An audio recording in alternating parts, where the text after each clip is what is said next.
Hello, welcome to the broadcast of Dot Edge, presented to you by Julien Bafunyembaka. As you know it so well, this initiative is here offering a platform to anyone who has a testimony and wants to share it to the entire world. So to give hope to the brokenhearted. Did you know that each day is a new opportunity to start over? And today we have a real great pleasure to welcome among us a brother. Hey, welcome brother. We are so happy to have you here with us. Please, you can introduce yourself. Asante sana kwa Thank you so much. Thank you for giving me a chance to speak and introduce myself. My name is Rutsuba Mishiki Samuel. I was born in Marsisi Center, precisely in Buhimba, but currently living in Goma where I'm working as a photographer. na Goma nafanya kazi ya fotografi. Thank you so much for your introduction, brother. Now, tell us what has made you the way exactly you are today.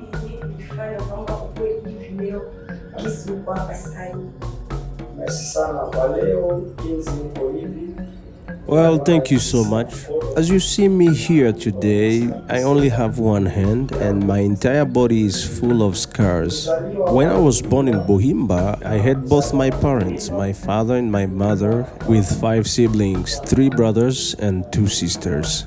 And I was the younger one among the 3 brothers.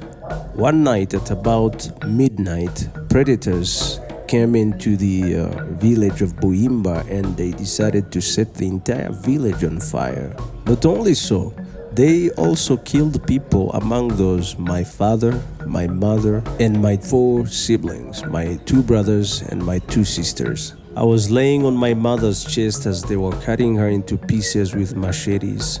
Each time they were hitting her with the machete, a part of the panga was touching my body and cut my hand.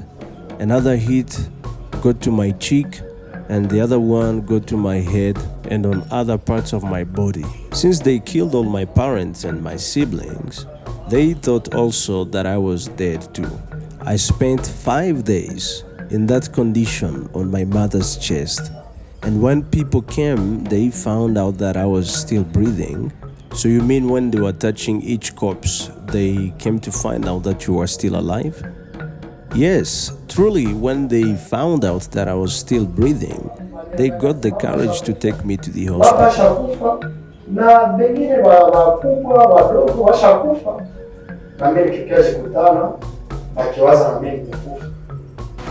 Apres nilikuwa kukifua ya mama pendant 5 jours. Pendant ile 5 jours nilikuwa kukifua ya mama, kisha bakekuya na mie bakenikutana na mie ningali napumua na njo bakenibeba. Now, brother Samuel, tell us, after they had already killed all these many people, who are these people who came to your rescue? In fact, the people who came to find out that I was still breathing, they are from the Red Cross organization. And as you know, in reality, in many cases of war, it's the Red Cross organization that comes into villages and to other places to find out if there's still people who need rescue. And so it's in that context that they came and found out that I was still on my mother's chest breathing. And so they came and rescued me.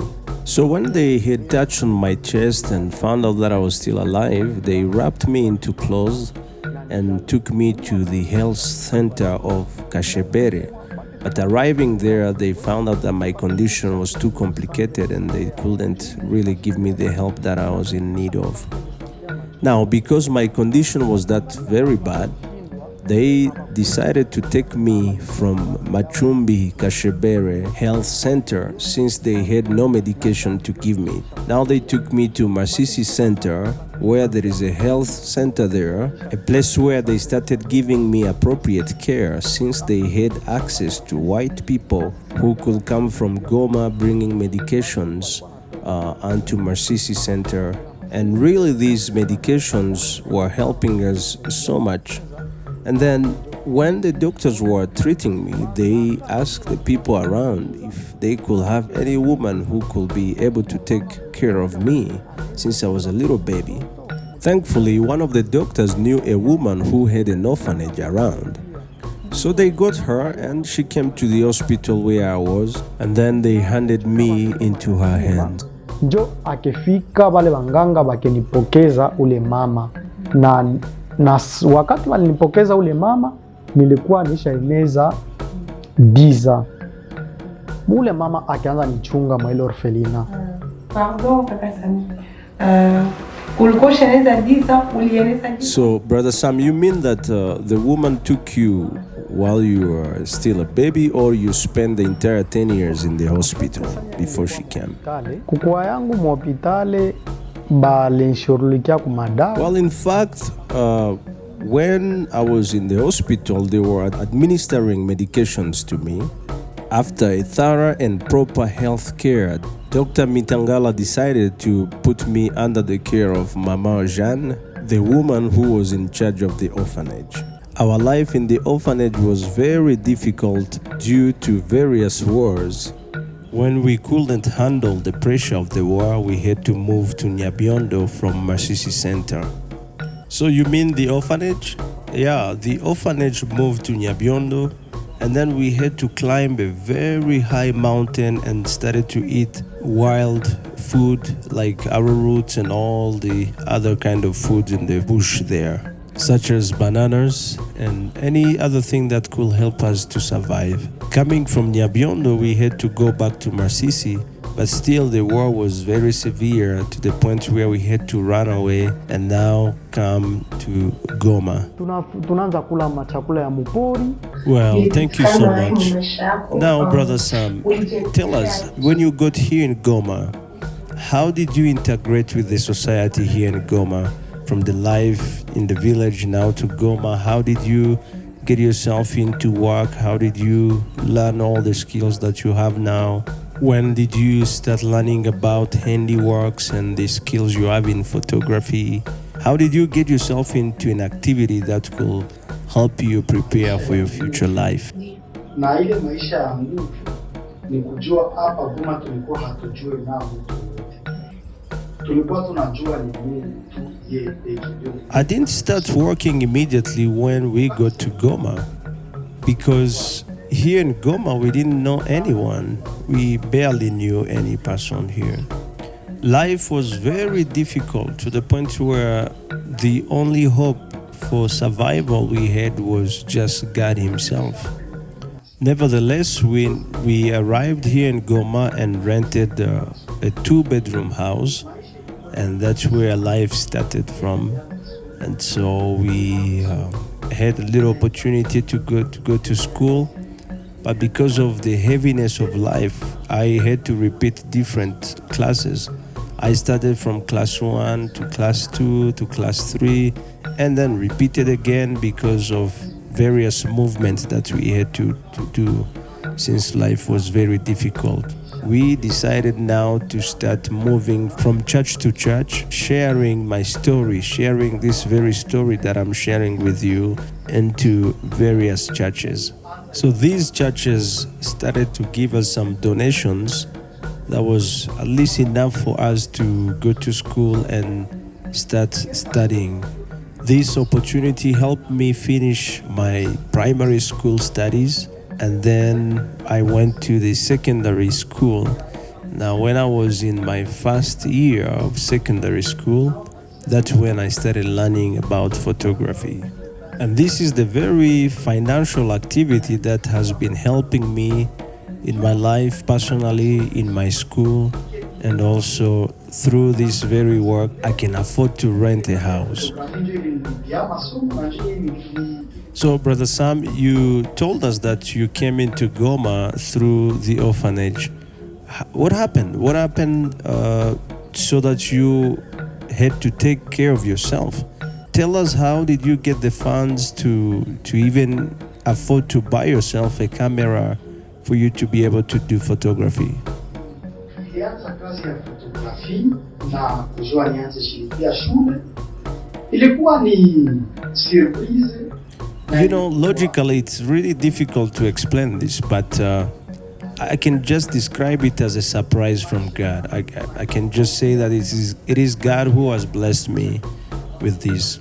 And now, for your information, when we were in the orphanage, and then we could see people going to weddings, I was taking stones like rocks and then trying to act as if I'm filming. And then in the orphanage, they discovered that I had this gift, I had this talent of filming, of photography. And so when I was of age to leave the orphanage, they gave me an opportunity to go study and do photography. And so through this activity of photography and filming, I get to afford to pay my housing, my basic needs, and so many things. And this is a very blessing that God gave me as a talent, as a gift from Him. Na ti leo ile kazi ya fotografi ndio yenye inanisaidiaka. Merci beaucoup. Wow, thank you so much. Well, now, can you tell us, in your activity of photography, what are the challenges you face as a photographer, as somebody in the career of filming? What are the problems that you do face every day? Well, I can say that the problem that I face is that some people in our society think that photography is such a bad work, is such a bad activity. But for me, I think it's such a great activity. It's such a great work. And some of the problems and challenges that I face is sometimes you get people who steal from you. They come and steal your material. Yeah, not just once or twice. This is a daily problem that we have in town here, people stealing from you. And in one particular case, actually, as people know that our country is facing war, when the war broke in Goma, all my materials were stolen from me. Currently, I don't have any material that I can use for my work because of the war.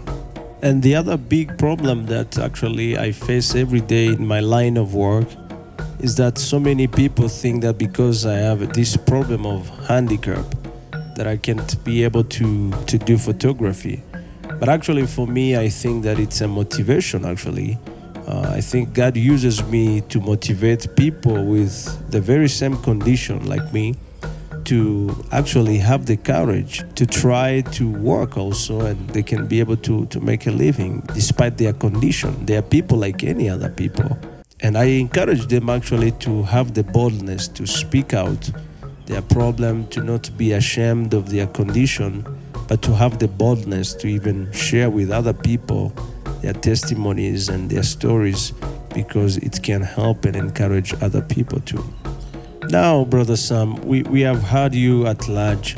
Can you please give us like a message that you can tell people who are alive, people who are with full condition, people who are not handicapped like you are, and those people who are in despair, especially those who are giving up with life, those people who are in a place where they feel like they want to give up, they don't want to go on with life.